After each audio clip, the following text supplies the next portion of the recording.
कि देखिए शरद जोशी पूरे जिंदगी भर राजनीति में नहीं रहे, कहीं चुनाव राज्यसभा के सांसद बने शिवसेना के समर्थन पर। उम्र के उस पड़ाव पर उनको क्यों लगा कि राजनीति में जाना चाहिए, जहां किसानों की पॉलिसीज बनती है राज्यसभा में, अपर हाउस में, वहां जाके अपना ओपिनियन रखना चाहिए।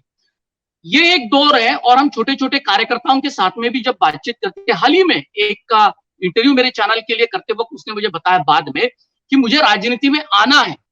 ऐसा एक व्यक्ति समाज में आंदोलन करता है किसी एक विषय पर, किसानों पर, वो आखिरी चुनाव की तैयारी करना उसको क्यों अच्छा लगता है, चुनाव में सीधे उतरकर उस मुद्दे को सदन के अंदर जोरों शोरों से उठाने की इच्छा उसमें जागरूक होती है, होता भी हो। इसका मतलब साफ है कि हमारे यहाँ राजनीति पूरे देश में, राज्य में सब जगह हावी है और सदन में जाके अपना मुद्दा उठाना चाहता है। ऐसे कई सारे लोग हमने देखे, जैसे कि उदाहरण के तौर पर बच्चू कडू, वो पहले अपने आंदोलक थे। दूसरा जो भुईर नाम के जो अनिल बोंडे को जिन्होंने चुनाव में हराया मोर्शी से, वो भी एक कार्यकर्ता थे। ऐसे कई सारे कार्यकर्ता अपने को देखने को मिलेंगे जो सदन में आकर अपने आवाज को बुलंद करना चाहते हैं। कि जो लोग आंदोलन करते हैं, लोगों की मूवमेंट करते हैं, लोगों का कोई प्रश्न लेकर या सवाल लेकर लोगों का जन जागरण कर कर कुछ हासिल करना चाहते हैं, लोगों के लिए हासिल करना चाहते हैं, उन लोगों को सत्ता में आने की इच्छा होना स्वाभाविक है। अभी मेरे बारे में आप पूछेंगे तो मैं कानून के लिए जब प्रयास कर रहा था और जिस ढंग से बाकी एमएलएज उसका खिलाफ बोल रहे थे या फिर उसके पॉजिटिव बोल रहे थे या फिर मंत्री महोदय बोल रहे थे, तब मुझे हमेशा लगता था कि कम से कम ये कानून होने तक, उतने दिनों तक मैंने मंत्री अगर बना होता तो इजीली कानून करवा लेता, क्योंकि हर एक के सवालों के बहुत सुंदर जवाब मैं दे पाता, या फिर जो लोग विरोध कर रहे हैं उनको वहां के वहां मैं निरस्त कर पाता। तो ऐसा लगना स्वाभाविक है। लेकिन आपका मुद्दा कौन सा है, कौन सा सवाल लेकर आप काम कर रहे हो, इस पर यह निर्भर होता है।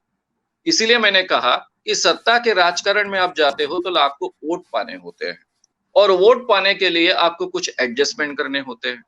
फिर आप लोगों के सेवा का काम करते करते, थोड़ा सा संघर्ष और ज्यादा सेवा का काम करते करते अपने आप को एक पॉलिटिकल लीडर कर एस्टेब्लिश कर सकते हो। लेकिन अगर आपका मुद्दा ही संघर्ष का है, बड़े संघर्ष का है, आम जनता की जो धारणा है उसके खिलाफ वो मुद्दा है, तो इस ढंग से आप पार्टी पॉलिटिक्स में कभी जा नहीं सकते हो। शरद जोशी ने राज्यसभा में जाने के लिए मेरी कोई यानी उसके लिए मेरा कोई ऑब्जेक्शन नहीं है।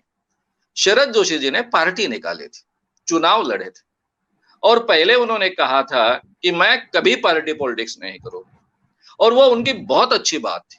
इसीलिए उनके हाथ में ये दबाव, जिसको हम एक प्रेशर ग्रुप कहते हैं, ये प्रेशर ग्रुप महाराष्ट्र में वो खड़ा कर पाए थे और ये आंदोलन उसी ढंग से चलता और ये प्रेशर ग्रुप बहुत ताकतवर बन जाता। तो कल जाकर शरद जोशी जी डिसाइड करते कि महाराष्ट्र का मुख्यमंत्री कौन बने और कौन सी पार्टी सत्ता में आए, इतनी पावर उनके हाथ में चले आती थी। और उसके आधार पर वो किसानों के कई सवाल हल करने के लिए उनको सहूलियत भी मिलती, क्योंकि कोई भी मुख्यमंत्री उनकी सलाह के बिना कोई निर्णय लेने की, कम से कम किसानों के सवालों के बारे में हिम्मत नहीं करता। वहां तक वो पहुंच जाते, लेकिन उन्होंने जल्दबाजी की, पार्टी निकाली और उसके कारण पूरे संगठन का यानी शेतकरी आंदोलन का ही उन्होंने बहुत बड़ा नुकसान करवा लिया। ये मैं मानता हूं, ये मेरी मान्यता है। उनसे भी इस बारे में बातचीत हुई थी और उन्होंने भी इस बात को माना था कि ये एक गलती हो गई, गलत समय में हमने ये निर्णय लिया। तो कहने का मतलब ऐसा है कि राज्यसभा में अगर वो जाते हैं किसी के समर्थन के साथ मुद्दा रखने के लिए, वो अच्छी बात।